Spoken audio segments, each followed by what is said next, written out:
It is 3:47 a.m. throughout Tel Aviv. All the roads are deserted. A breeze from the Mediterranean drifts across the urban landscape as it has for millennia, detached, ancient, and slow.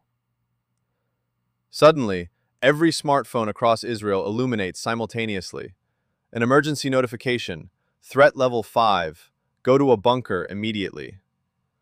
This isn't a simulation. Never in its modern existence has the State of Israel declared a level 5 national warning. Not during the Yom Kippur conflict, not throughout the Gulf War Scud attacks, not during any past military operations in Gaza, not on October 7th, not during any previous Iranian missile barrage. Level 5 indicates that the leadership concludes mass casualty strikes aren't merely potential, they are imminent. Now consider this. What exactly could drive Israel toward that limit? The solution emerged 72 hours prior, within shipping logs, via orbital photography, and through signals intelligence so terrifying that 3 different CIA heads were awoken from their sleep to examine it at once.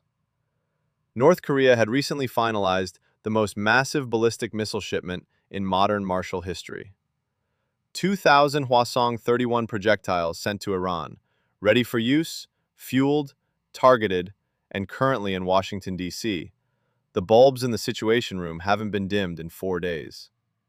What you're about to learn will change everything you thought you understood regarding the balance of power within the Middle East. The Hwasong-31 represents North Korea's latest confirmed intermediate-range ballistic delivery system, marking a major leap over prior models. It reaches velocities between Mach 12 and Mach 15 during its final approach.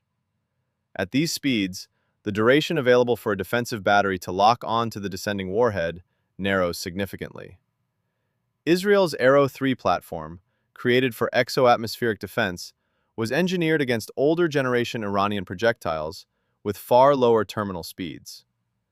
The Hwasong-31 tests the boundaries of that capability in ways never proven in combat. Unlike traditional ballistic missiles which follow set parabolic arcs, the Hwasong-31 utilizes maneuvering re-entry vehicle tech, meaning the projectile can shift its path during its final descent. Intercepts are calculated based on a forecasted crash site. A projectile that shifts erratically forces the defender to track a moving target during the closing moments of engagement. And in those last seconds, there's virtually no room for error.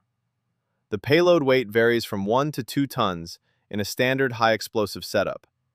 That represents a catastrophic potential against reinforced infrastructure, command centers, airstrip facilities, shipping hubs, and urban centers. Iran isn't known to have working nuclear warheads in a launchable state, but the conventional charge alone, delivered at Hwasong-31 velocities with guided precision, is a tool of extreme devastation. The estimated flight range puts the entirety of Israel well within the strike zone when fired from western Iran. Every metropolis, every army base, every harbor, every electric plant, all of it resides easily within reach. Now, look at the basic problem that 2,000 such projectiles pose for Israel's aerial defense framework. Israel's multi-tiered system is perhaps the most advanced integrated air shield on the planet. Iron Dome manages short-distance rockets and shells. David's Sling takes on medium to long-distance missiles. Arrow 2 and Arrow 3 address ballistic threats at high altitudes and extended ranges. However, every single one of these platforms has an interceptor magazine. There are limited quantities of defensive missiles loaded and prepared at any specific moment. Limited numbers of launchers, limited numbers of radar signatures that can be managed at once, and limited numbers of firing computations that the combat management software can perform in any specific time frame. The philosophy of saturation bombardment is founded on one basic concept. If you launch more incoming projectiles at a defensive shield than it possesses interceptors, several will break through. Against 2,000 Hwasong-31s, even with rapid restock supplies from the United States, the math is savage. In a maximum intensity volley situation, even the most hopeful interceptor projections leave hundreds of projectiles hitting their marks. Hundreds of detonations on Israeli soil is not sustainable harm. It is a situation that transforms Israel as a functioning country. That's why the Level 5 warning was triggered. How did 2,000 ballistic projectiles move across the globe without raising a flag until the delivery was basically finished? North Korea has spent decades building a logistical network specifically crafted to bypass sanction mandates. Shipping logs faked at numerous stages, maritime firms hidden behind front companies in regions with tiny oversight, land-based trucks moving after dark using commercial transport lanes, split into packages tiny enough to escape signature identification systems that satellites are calibrated to see. Iran's spy agencies have deep counter-surveillance expertise. They understood precisely which signatures to hide and when. Meanwhile, the West had its focus split among too many concurrent flashpoints: Ukraine, Taiwan, the South China Sea, internal political chaos. Intelligence resources are not boundless. When spread thin, events slip through. 2,000 missiles simply slip through. The prompt American reaction has moved along several simultaneous paths. The U.S. Fifth Fleet, based in Bahrain, has been shifted to its peak readiness state. Two aircraft carrier groups, the USS Gerald R. Ford and USS Dwight D. Eisenhower, have relocated to zones that put their flight wings within striking distance of western Iran. Every carrier wing provides roughly 70 strike jets, plus Tomahawk missile batteries on accompanying destroyers and cruisers. B-52 heavy bombers from Diego Garcia have been shifted to constant aerial patrol, a status not witnessed since the Cold War. THAAD defensive batteries are being rushed to the theater. Patriot PAC-3 units are being moved to protect vital Israeli and Gulf ally infrastructure. The State Department has started crisis dialogue with every nation that might have aided the shipment. The tone is not subtle. The UN Security Council met in a crisis meeting. The American representative showed enough data to prove the factual truth of the delivery. Russia and China blocked a binding order calling for Iran to give back or scrap the missiles within 4 hours. A major internal conflict now exists within the American administration. One group claims that the United States and Israel possess a fast-closing window to execute preemptive bombings before the projectiles can be moved, camouflaged, or fired. 2,000 missiles parked in known storage and launch sites is a manageable target. 2,000 missiles scattered throughout Iran's massive interior, buried in shafts, mountain bunkers, and city zones? That issue might not be fixable from the sky. The opposing point is just as grave. A first strike of the magnitude needed to wipe out 2,000 ballistic projectiles, considering Iranian air shields and the depth of bunker sites, would necessitate a mission amounting to an act of war on Iran. The danger of escalation is massive. Iran can block the Strait of Hormuz, through which roughly 20% of the world's petroleum supply moves. It has surrogate armies situated across Lebanon, Syria, Iraq, and Yemen, ready for concurrent multi-front strikes. And the bombing would need to be nearly flawless because any projectiles that endure would almost certainly be fired immediately as revenge. The time frame for that choice, if it even exists, is measured in days, or perhaps hours. What does Iran truly desire? The Iranian high command is not senseless. They are motivated by ideology, strategically patient, and cold-bloodedly practical about the link between martial power and political dominance. One analytical perspective suggests Iran's chief aim is prevention, not aggression. Nations without weapons of mass destruction or massive conventional defense get overthrown. Obtaining 2,000 Hwasong-31s is a signal. The price of hitting us is now too high. Another perspective reaches a grimmer result, citing specific launch prep movements that sparked Israel's Level 5 alert. Projectiles transitioning from storage to firing zones, fueling tasks at established launch pads, radio intercepts hinting at combat schedules rather than mere posturing. These aren't the behaviors of a nation that bought missiles to keep them in a shed. The reality may involve both. Iran might intend these projectiles as prevention while also readying them for flight as proof that the prevention is credible. The issue is that this demands your opponent correctly interpret your cues. In a tension-filled world with Level 5 sirens wailing, carrier fleets moving, and B-52s flying, the room for cue misinterpretation is dangerously small. Israel's military doctrine has one core rule steady since 1948. The Jewish nation will not permit itself to be put in a state of terminal weakness without moving to scrap that weakness. The October 7th massacres shattered something in the Israeli collective psyche. Not the courage to fight, but the belief in safety that permitted everyday life to happen alongside the quiet drone of tension. Level 5 has pulled that fracture into sharp focus. However, terror doesn't turn into stalling in Israeli military culture. It turns into speed. The Israeli cabinet is under massive internal heat not to dicker, not to pause, not to trust American talks, but to strike now before the danger becomes impossible to stop. The IDF's senior generals have shown the ministers options. None are easy. None happen without major risk. But the other path, waiting while 2,000 Hwasong 31s remain in combat-ready states across the frontier, is a gamble the Israeli administration seems hesitant to take. The factor of Israeli resolve is not in question. The puzzle is whether the power equals the resolve, and whether the chance to employ it remains. Pull back far enough, and what you observe is this. The shipment isn't a fluke occurrence. It is a data point in an emerging trend. For years, Russia, Iran, and North Korea have been drifting closer toward a practical Marshall Pact. Not signed, not declared, but functional and active. North Korean shell supplies have fueled Russia's fight in Ukraine. Iranian UAVs have become a fixture of Russian bombing missions. Russian tech has moved to Iran. Now, North Korean ballistic projectiles have moved to Iran, in total suggesting high-level planning, not just quick profit. For NATO, this alliance presents a management hurdle that strategic guesses didn't fully realize. If a significant war starts in the Middle East, while the struggle in Ukraine persists, pressure on American Marshall gear, interceptor supplies, carrier fleets, heavy bombers, and spy satellites becomes simultaneously intense in several zones. The United States military is huge, but not limitless. Concurrent high-stakes battles in Europe and the Middle East would produce resource gaps that enemies could seize. For China, this mess is a chance hidden in a hazard. Beijing has officially asked for calm.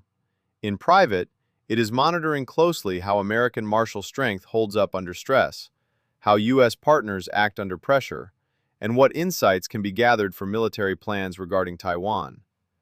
China doesn't want a ruinous Middle East conflict. It would mess with oil flows China needs, but it hasn't been sad to see the United States distracted and strategically drained. For global power markets, the situation is already hurting. Petroleum costs have jumped sharply since the data became known. If the guns fire, if Israel bombs Iranian projectile sites, or Iran fires, or the Strait of Hormuz is at risk, the power shock will be harsh and instant. Experts are starting to mention years like 1973 and 1979 when talking about what a long Middle East struggle would do to the world's oil stock. For the global anti-proliferation framework, the Hwasong 31 delivery marks a major failure. The logic of the non-proliferation system has always been that the sale of high-tech ballistic gear could be stopped through penalties, trade blocks, and global monitor teams. North Korea has now shown on a grand scale that a sufficiently focused seller can move 2,000 high-tech ballistic projectiles across the planet without being halted. That's a lesson other future sellers in the Middle East, South Asia, and Southeast Asia will track intently. 3 routes sit ahead. Route 1. Talking and martial pressure work in making enough doubt on the Iranian side that Tehran retreats from active firing prep, takes some version of global oversight, and the mess fades slowly, halfway without a tidy finish, but without shooting. This route exists. It's thin. It demands Iran's leaders to find that the price of going forward exceeds the gains. And it demands both the US and Israel to convincingly show that those prices are tangible and near. Route 2. Israel finds the talking route is either failing or too sluggish, and performs preemptive strikes on Iranian missile pads. Iran's retort would be brutal. Remaining Hwasong 31s plus the current missile stock, plus Hezbollah in Lebanon, plus Houthi gear in Yemen would all start at once. The ensuing war would be the biggest military clash in the Middle East since the Yom Kippur War of 1973, and likely bigger. Route 3. Iran fires first, either as a planned tactical choice or as the product of a mistake in tension growth.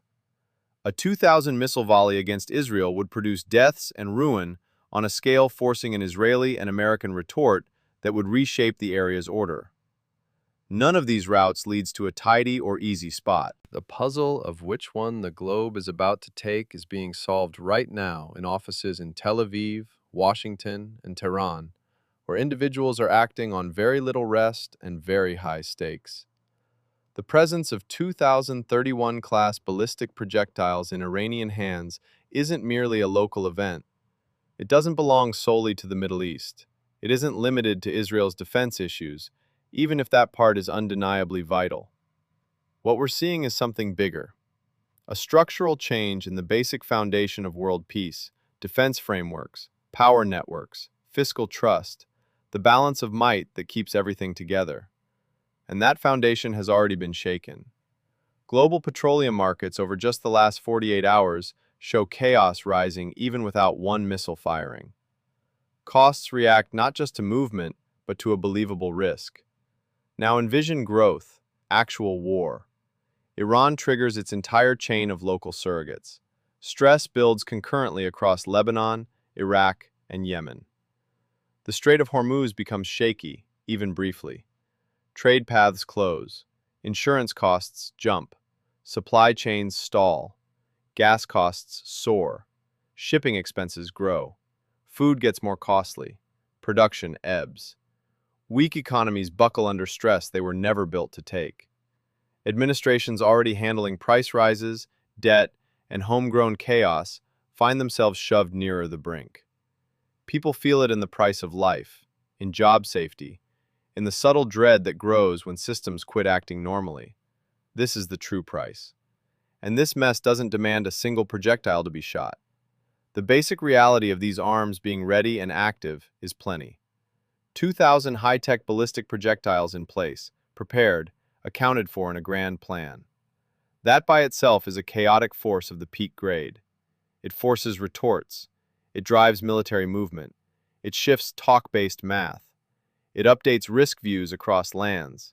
It shifts markets. It alters schedules. Prevention itself becomes pricey. Past the near-term effects, a deeper cue has been sent. A rule has been set. A land under heavy blocks showed the skill to move a giant stock of high-tech ballistic projectiles across world lines. Not tens, not hundreds, but thousands. It occurred within weeks without being effectively halted by blocks, without seizure by trade checks, without stoppage by global monitoring groups, without timely disruption by spy nets meant to spot exactly this type of task. Every administration in the world is watching. Every leader group that has wondered if it needs a harder shield is looking. Every land that has felt weak, alone, or strategically cursed is recalculating. The fact being seen is easy and potent. The nets meant to stop sales might not be as good as once thought. Once that trust fades, habits shift. This isn't just a martial shift, it's a signal. And that signal has already been heard. So where does that leave us? At a point of peak dread, balanced on doubt, Israel is acting at the peak grades of readiness. Martial gear is set, pilots are ready, systems are live. The United States has shifted vital sea and air power into spot, signaling both prevention and preparation. Throughout the area, shifts are being followed, choices simulated, plans updated in real time. And yet, no final move has been made, at least not openly. Tehran stays outwardly calm. Pyongyang is quiet. Big world powers watch closely, figuring their own spots, weighing hazards that go far past this near-term drama. What occurs next won't be picked by big groups or wide agreement. It will come down to a very tiny count of people, leaders acting under huge stress with patchy data and short time. History proves that those points don't always yield the best choices. Sometimes drama moves quicker than the skill of people to guide it. Force builds, paths close, clocks shrink. Choices that mold the future of whole lands and sometimes the planet, are made in windows far too tiny for their results. That's why grasping this matters. Not to make terror, not to start panic, but to see clearly, because the story that most people get is often late, basic, or cleaned. By the point it hits main news, the vital window has already shut. The true forces, the ones that mold results, are occurring sooner, quicker, and with more depth than is usually shared. That space between truth and thought is where hazard thrives. The aim isn't fear, it's clarity. To grasp the size of what is starting, to see the effects past news titles, to see how tide systems, martial, fiscal, political, react to one jump in power. Once you spot that, the drama stops being far away. It becomes near. It becomes vital, and it becomes something worth tracking. What follows is shaky. That's the fact. But shakiness doesn't mean mystery. It means the span of likely results is still wide, and the choices that will shut that span are still being decided. Stay sharp, stay briefed, stay ready.